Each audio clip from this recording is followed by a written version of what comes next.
Soko tuwulire ki ekiri wano ekiri wano abantu bange abanjagala ennyo beekozeemu omulimu bakola activations okwongera okukunda oba okuyita abantu ekkololo ng'ennaku zonna zikuza. Gy'emikolo gye tulimu tutambudde ne tubuuza ku bantu ne tusimba omuti ne tujja wano ate era abavubuka ne batulagamu ku bitone ne basamba omupiira wakati wa ttiimu ewa Kiso ewa Gravity Kenzo ne ttiimu edi Kenzo yonna okutwaliza wano beekozeemu omulimu era bali mu kusamba omupiira ogw'omukwano. So ndabyeko ati ndi mu kugenda ate kukolasaganya engagements endala kiko bakontinuwenge n'omupiira ogwo naye nga nze nga nsinyiza okwogera ndi musanyufu nnyo lwa nsonga nti abantu omukwano nzibagundaze nkyali mulamu. Bannange bangi abayimbi oba n'abakoze ebintu ebyenjawulo mu ggwanga ntera okutuulako nabo naye nga si basanyufu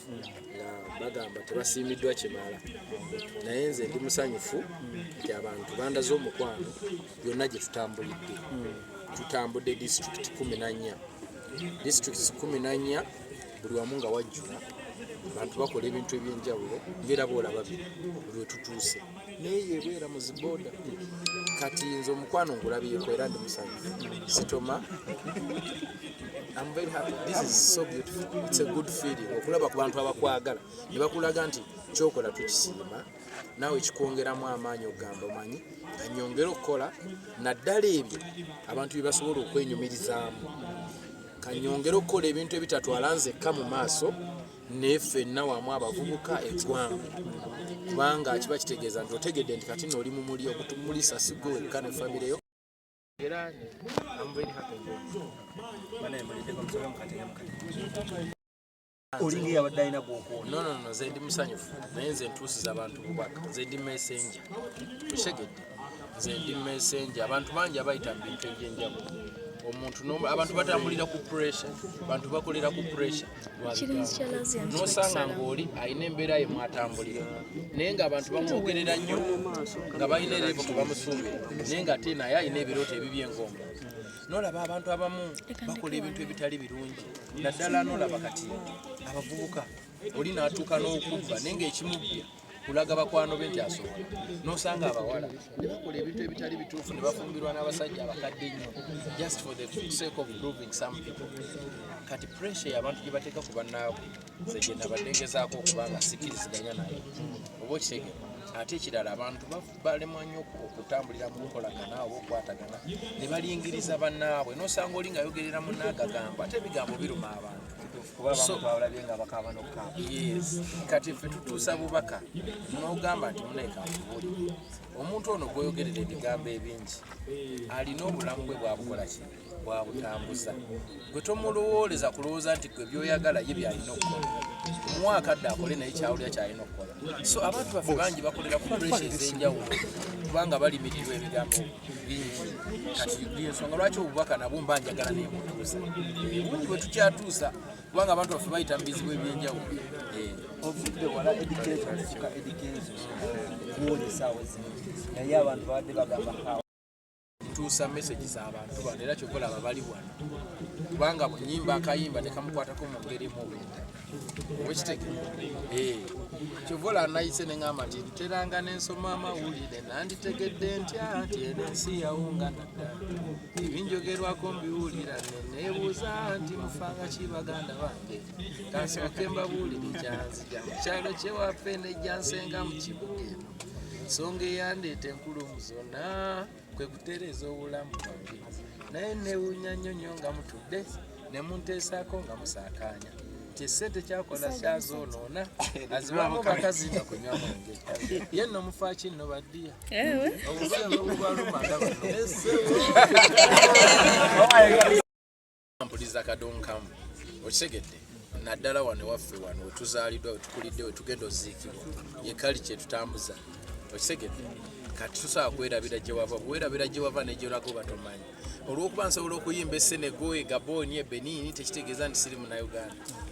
Nze nazaalibwa wano wenkulidde ate wengenda okuziikibwa so kinkakatako okulaakulanya ebyaffe. kale waliwo alina ekibuuzo. Computer misuse. Kenzo Festival Kenzo festival fenna gye tuliko ennaku z'omwezi 12 Kololo abantu bange bali ready tuli ready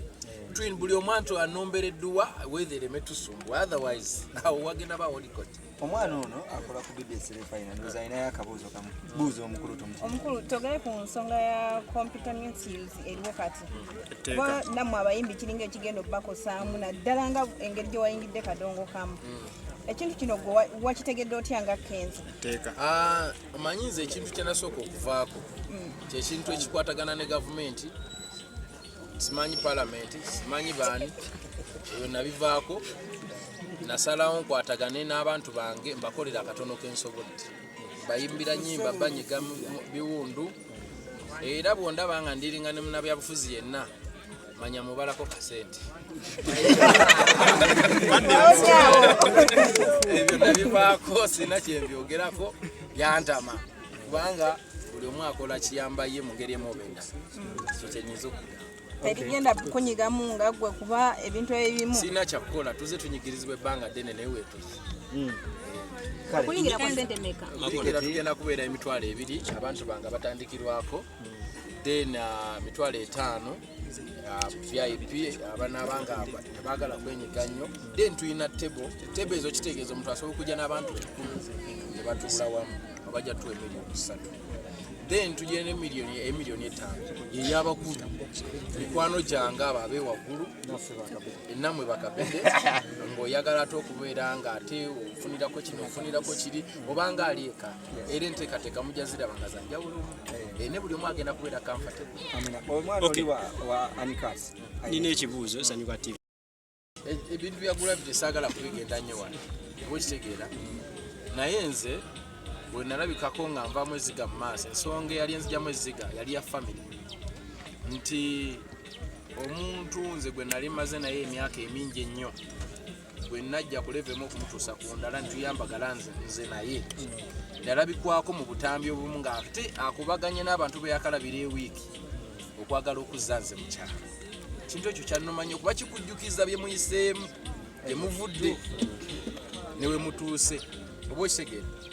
noga lwaki aba ataakolagana n'abantu balabidde emyezi emeka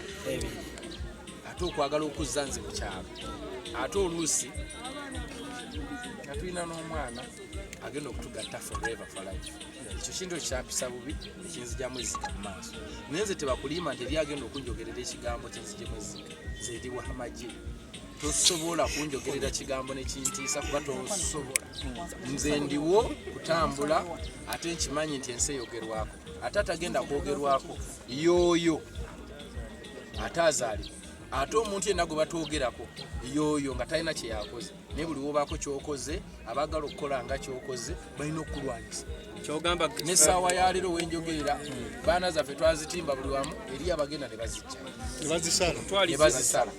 batambula n'ebiti n'akikubamu omusumaali n'agisika n'ebyo tulina kyamukola kuba naye bwati ensi bwagiramu naye ate tasobola kunstopinga nze genda mu maaso so muganda wange ekigambo kyeyayogera nze ndaba nga yandikiyimiriddeko bulungi nnyo kuba tekiri mbuzibu naawe okkirizibwa okulonda akusingira so ekigambo kye tekyalimu gwemula tekyalimu buzibu bwonna ye bwatyo bwabiraba era nga bwabiraba bwe biri mu kifaananyi kye era abantu bagamba nti kati nze saagala nnyo omanyi ebiseera ebisinga bw'oba oyagala okwewala amalebe okuleekaanya ogayiwa mu mazzi tegajjula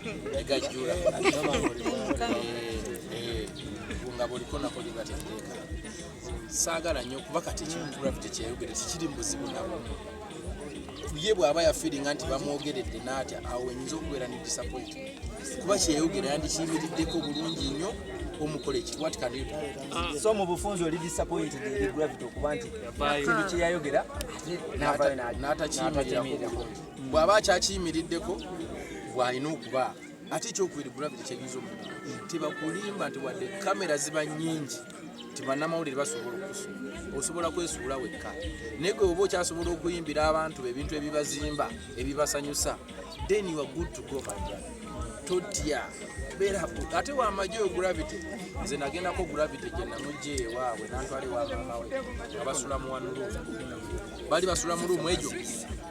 ye basisita be maama we bikikalumukamu ng'obuuka myala nga ne bwoba nagali tetuukayo kati kati omuntu bw'atyo bw'ovudde you are unshakable my brother. Never be shaken. Be a soldier like me and I trust you.